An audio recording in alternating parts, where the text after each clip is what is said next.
여전히 내지 않고 있고 그 귀국 후에도 제출하지 않고 있어요. 그런데 한기호 의원이 당시에 공개를 했다시피 그 85년도인가요? 하여튼 그 안규백 의원이 방위병으로 복무했다라는 기간과 대학 학적 기록부를 맞춰보니까 방위병 복무 기간에 학교를 다니고 있었던 거예요. 왜? 오케이. 그러니까 학교를 다니고 있었다는, 네. 그냥 학교 성적표가 나와 있으니까. 예. 네.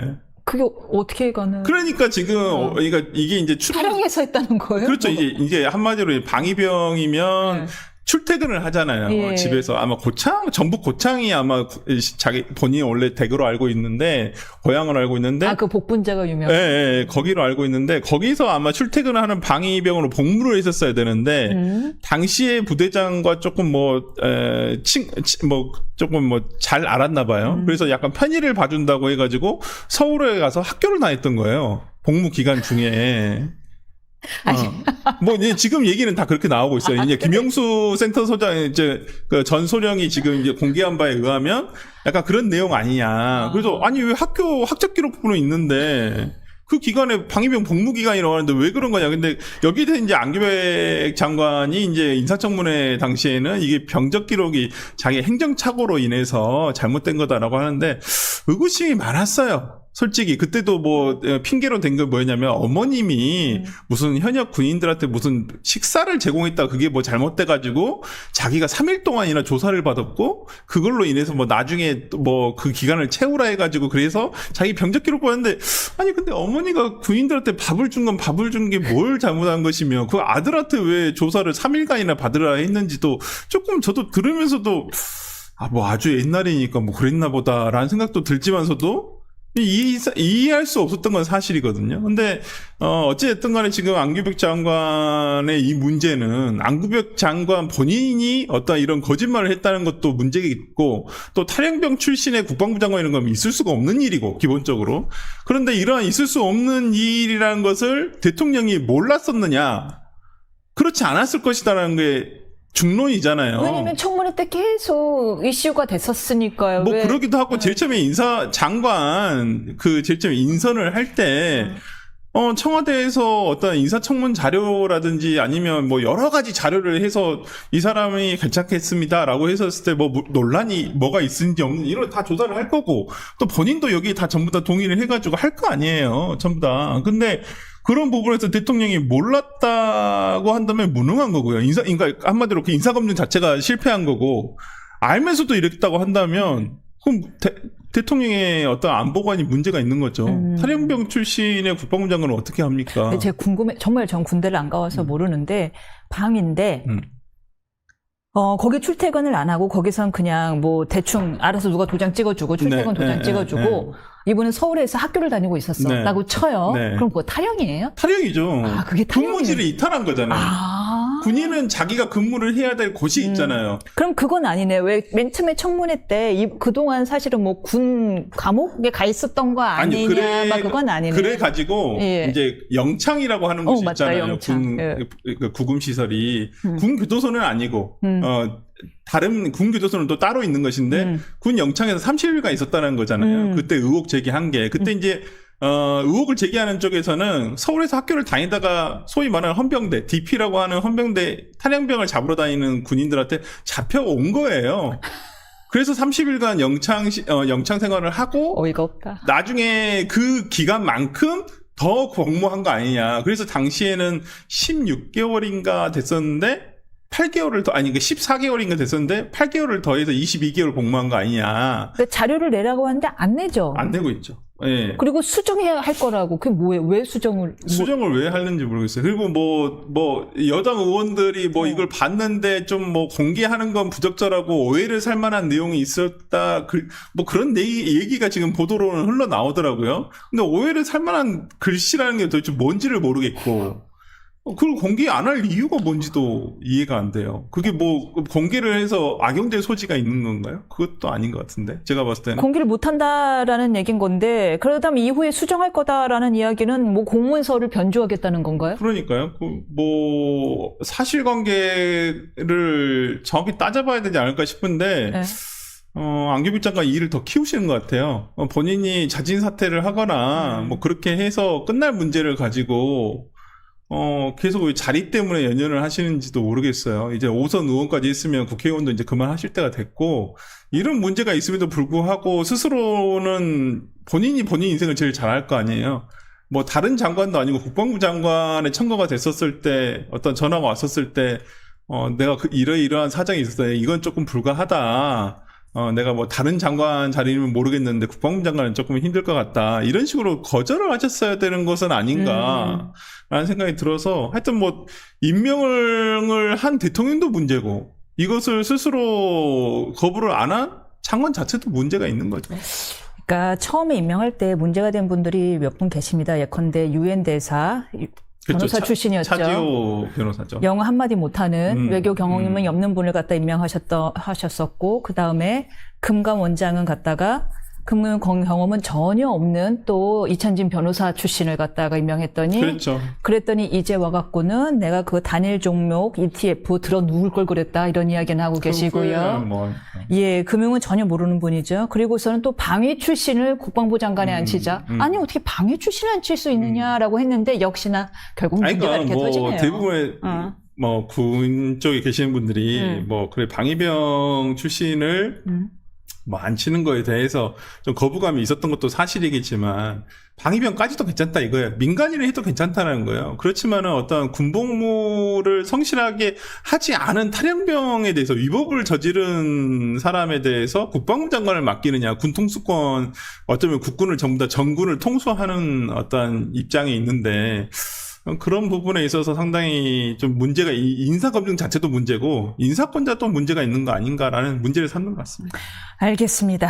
한편 김어준 씨가 12.3 개헌 표결 당시 김민석 전 총리의 행적이 담긴 CCTV 영상을 공개했습니다. 근데 영상 유출 경로부터 김 전 총리의 출연까지 말이 많은데 이거 어떻게 보세요? 그러니까 이 당시에 출연한 것을 두고도 이제 김어준 씨가 이제 정청래 대표를 지원하는 거에서 이제 지원하는 거에서 빠지는 거 아니냐, 한 발짝 뒤로 물러나는 거 아니냐, 오히려 뭐 김민석 총리에 대해서 뭐 지지까지는 아니더라도 하여튼 정청래에 대한 지원을 이제 거두는 거 아니냐라는 뭐 평가가 있었었고, 근데 이제 그 방송 나와가지고 하는 얘기가 당시에, 왜냐면 지금의 어떤 누구죠? 그 전주에 지금 서울중앙지검 출신 갑자기 이름 생각 안 나. 이성윤 의원. 예. 이성윤 의원이 당일날 밤 왜 감기약 먹고 안 왔다고 하는데, 도대체 감기약 성분이 뭐냐라고 하면서 이 계엄날에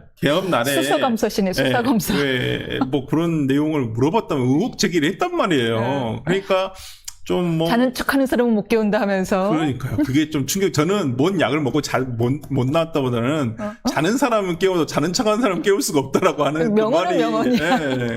그 말이 맞는데, 아마 그걸 김어준 방송에서 해명을 해줬다는 걸 가지고 상당히 조금 지금 민주당 전당대회다 보니까 정청래 대표 측에 있는 사람들이 조금 얘기를 한 것 같기도 하고. 근데 문제는 그 국회 CCTV를 틀 때 분명히 김민석 전 총리의 반응이라는 것이 어떻게 했지? 그거 국회에서밖에 구할 수가 없는데, 이렇게 얘기를 했단 말이에요. 마치 자기는 모르는데 김어준 씨도 자기들이 그렇게 우리가 입수를 했다, 이런 식으로 얘기했단 말이에요. 그래서 저는 제일 처음에 김민석 총리 측에서 이걸 줬겠거니 생각을 했어요. 왜 그러냐면, 아니 뭐 자기 것이고 국회의원 본인이 달라고 하는 것이니까 국회에서는 줄 수도 있죠. 잘 안 준다고는 합니다. 그리고 줄 때도 그 의원이 나온 것만 준다고 합니다. 그 장면을 보통. 그럼요. 예. 다른 사람 나온 거 보면 그거 개인정보 침해예요. 네. 그래서 이제 그렇게 줬나 보다 했는데, 아니 근데 방송에서의 김민석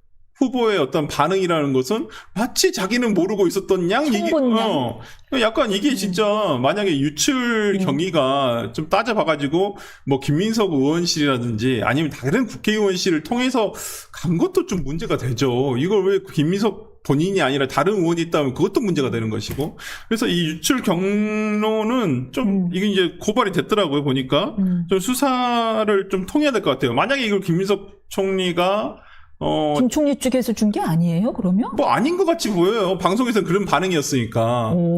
이걸 어떻게 구했지? 약간 우리만 뭐, 갖고 있는데 네, 이거 아니 약간 이거 김어준 씨가 구했다고 하니까 그거 우리가 준 건 아니고 그걸 어떻게 구하셨어요? 약간 뭐 이런 느낌이었거든요. 그러니까 오히려 만약에 진짜 그게 연기였다고 한다면 뭐 모르겠습니다. 연기력이 좀 좋으신 편인 것 같고 그게 아니라고 한다면 국회의 어떤 CCTV 자료를 어떻게 한 유튜버가 네. 이걸 입수를 할 수 있는지 그것도 이해할 수는 없거든요.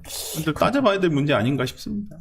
오늘 좀 이게 짜잘짜잘한 뉴스들이 많습니다. 이번에는 개혁신당 얘기 오랜만에 해볼까 하는데요. 이준석 대표가 정의안 전 부산시장 후보의 테러 자작극을 두고 국민의힘 연루소를 제기했는데 개혁신당 법률 자문 뭐 자문위원, 예비부 자문위원이잖아요. 이거 근거 있는 이야기예요?